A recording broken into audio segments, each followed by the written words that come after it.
Hi everybody, this is Melody Gray, and I'm so happy to have my guest for the day, and I don't want to butcher the name, so Yes, what is okay. the name of your theater company? The Sankofa Collective. Sankofa. I love it, and I would love to have you guys introduce yourselves for our podcasters. Well, hello, my name is Ari Davis. I'm the founding artistic director of the Sankofa Collective, formerly known as the Bayou Theater Company. And I'm Yesha Benjamin. I'm the secretary and front of house manager.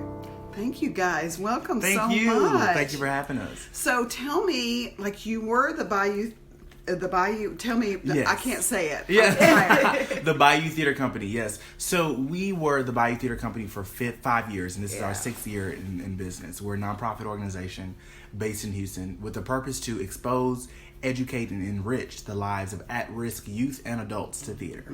And so we're huge on diversity. We're huge on offering thought-provoking opportunities, both on and off stage.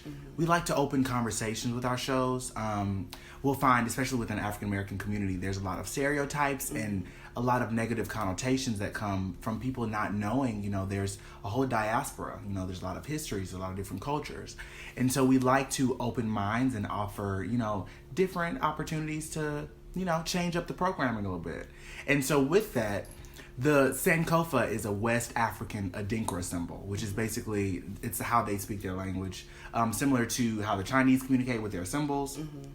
And so the Sankofa bird is like a bird, and I'm posing. I know it's a podcast. But It's perched. it's perched and it's looking in the back, right? And so it roughly translates to go back and get it.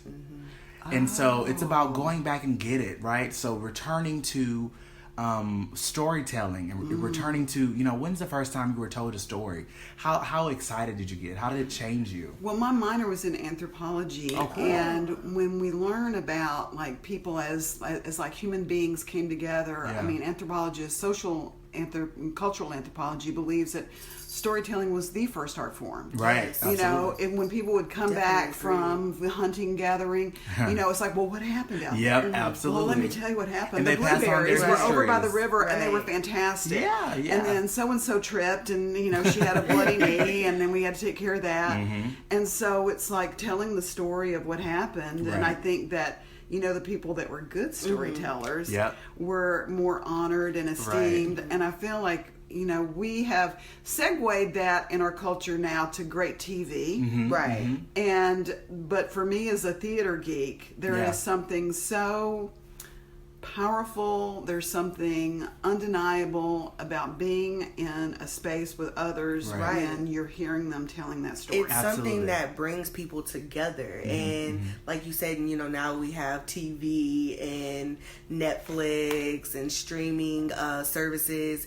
And I feel like those kind of have taken away from what storytelling used to Be bring about, right? and Like be shared about. intimacy. Right. Many Yeah. cultures use that, as To preserve history. Yeah, to preserve history as to pass down stories, traditions and their culture, and that's what brought them together. That's what made them stronger. And I definitely agree that storytelling was, a form of art. Like, it's very, very powerful. And that's what Now- we're hoping to return to. Yeah. Well, and I have a woman that I work with that also watches The Handmaid's Tale. So Yes. thankfully we can go in on Thursday and like get about have it, that yeah. little bit of that connection that Right. we do not have when we sit at home and watch TV by ourselves. Right, right.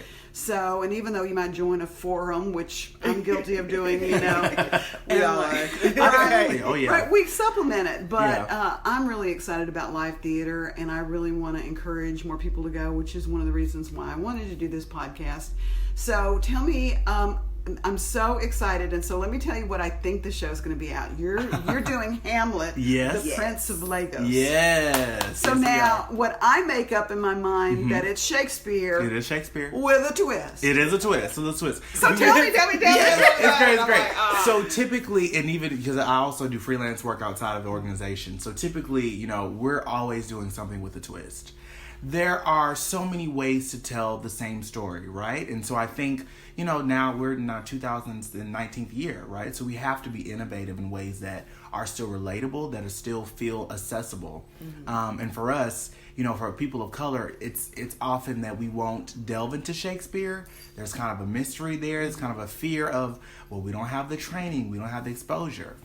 The language is the super language, different. The language, the way right. it's written. Yeah. Yes. But if you think about it, when he was writing these works, it was for those people that were not as educated, right? Sure. He was writing for listen. the people with the tomatoes at That's the bottom. right. It's like, this wasn't boring, this is boring. Well, he would Yeah. balance like something really like highbrow with Yes. something really crude and ribald. Yes, I don't know how absolutely. to say that word, ribald, ribald. There's Play still- with your sword, you There's know? so many Things like that. innuendos. Yeah, like Right. he's Hamlet refers to. He said, "Oh, are you talking about country matters?" And the way it's written and the way he said it is like country matters.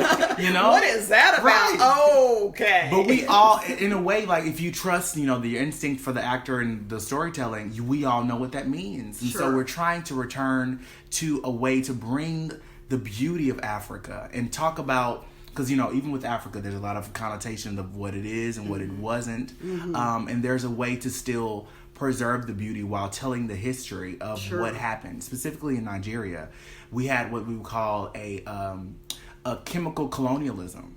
Absolutely. Yeah. All the big oil gas. Oh, Yes. yes. Texaco, Chevron. Yes. Still. Exxon is kind of what we're basing ours off of, and they have those representatives who get there early to the community, who all of a Right. sudden they built the trust of that community, Right. and lo Like and behold, benevolent overlords. Absolutely, Right. This is yeah. for your benefit. right? They smiling in your face, and really, they may have been poisoning water, right? And so Stealing your oil. stealing Yeah. your oil, taken from the treasury. So we have, that evil king, King Claudius, and he's represented as that kind of like Exxon kind of representative. And then we have young Hamlet, who is a young Nigerian boy who, is frustrated with seeing these changes and seeing how, his mother, Queen Gertrude, is really out to playing for herself, right? And on her end, she's thinking of the betterment of her community. She's almost like a modern woman, and she's saying, well, this is going to happen anyway. So I might as well play my game. I stay above it. I stay ahead of the curve and work my angles.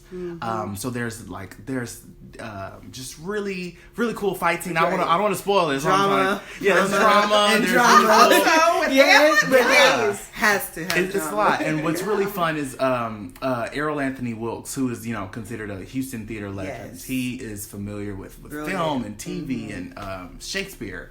He is really tapping into the natural instinct of this multicultural cast, even with the backdrop of Africa. He's introducing these slices Is he your of culture. director? He is the Yes, director. he's the yes. director. Wonderful. He's the director. And so this, for me as an artistic director, I was like, okay, I'm trusting you with this baby. Here we are. And I handed it off because I was like, I really wanted someone with a different perspective. Right. Because then I learn and the organization learns, and we can find new outlooks.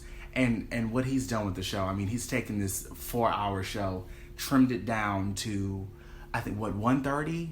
1:30. Yeah, like 1:30, 1:35. Well, I was going to ask about that Yeah, because, Shakespeare, it's so for me as an artist that loves to do Shakespeare and to go see Shakespeare. For me, there's nothing more painful than a bad community theater version of Shakespeare. Yeah. And thankfully, I've been to see some really great, like I just went down to Clear Creek Community Theater. Oh, They great. did Much Ado About Nothing, and it was Okay. lovely. Yeah. And what I loved about their production, and this is what I hope that you do with yours, is that all the actors knew what they were saying. Yeah. Yes, Yeah. understanding. It's the important, lines. that comprehension. Right. Yeah. And now most of it was in prose, which is a Yeah. whole lot easier than verse. Right. But, even if the audience doesn't get it, they'll get it. Yeah. Do you know what I mean? Yeah, they do. Those instincts and tapping in.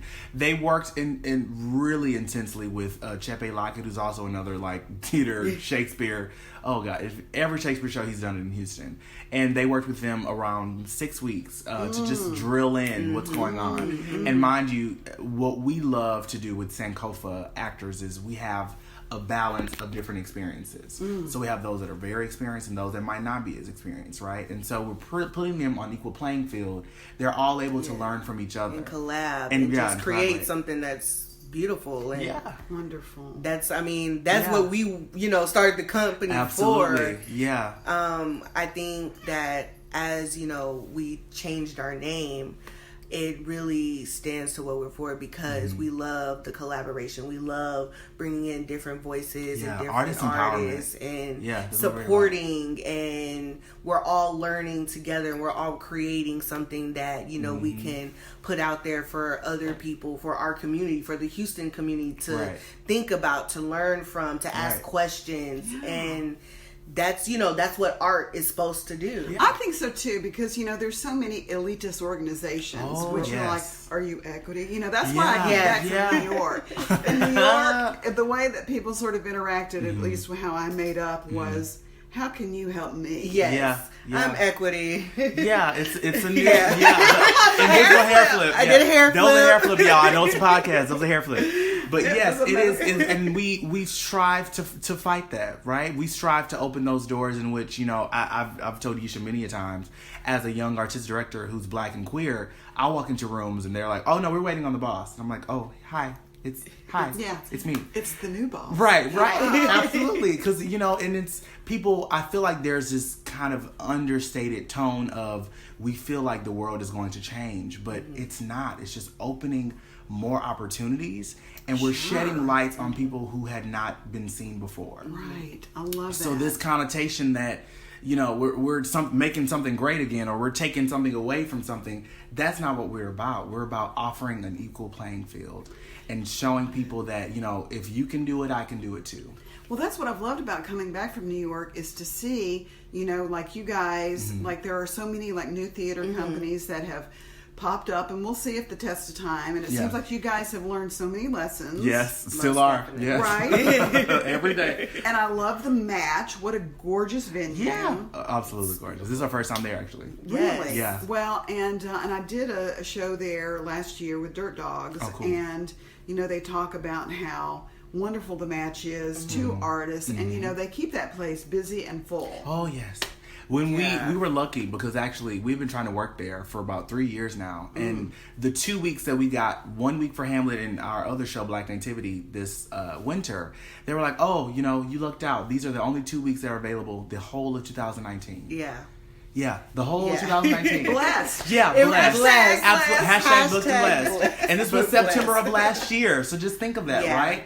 There's a hungry culture for the arts here in Houston. And I think we have more potential to be diverse and open our minds than, I think we can do a little bit more of it than we think. Well, I'm super excited about going to see the show. Please, and I'm so proud of you guys for doing this. You know, let me just tell my listeners that are not theater geeks that, you know, theater is such a labor of love and so much work. Yes, and Lord. so most of us that do theater don't have the luxury of being full-time, like, you know, the theater pays for your whole life. Absolutely. So we have like other jobs. So Absolutely. It's even a bigger labor of love, like when you go to your job and then you have to, you know, learn lines. Yes, ma'am. Balance. Or raise money. And so on my Facebook portion of this, I'm going to include like a link so that you guys can contribute to your organization as well, since you're a nonprofit.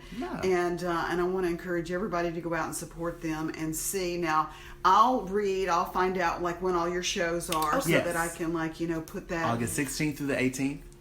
Yes, we have August 6th. I was right. Wait a minute, because all the artists directing. Right. August 16th through the 18th. Our night shows are at 8 p.m. and our day shows are at 3 p.m. And our last show is on that Sunday at 4 p.m. Okay, great. Thank you guys so much for coming. Thank you. Good luck. Appreciate it. Thank you. And I just want to thank Ulrich Davis and Yisha Benjamin again for coming out and talking to me about their production of Hamlet, Prince of Lagos, from the Sankofa Collective. It's playing tomorrow night, Friday, August 16th, 2019, at 8 p.m. at Match, which is at 3400 Main Street, Houston, Texas, 77002. Also, they have another show Saturday at 3 p.m., Saturday night at 8 p.m., and Sunday at 4 p.m. Saturday evening at 8 p.m. is also a talkback. So please be sure to go out and support this amazing theater company and their production of Hamlet, Prince of Lagos. Thank you. Bye-bye.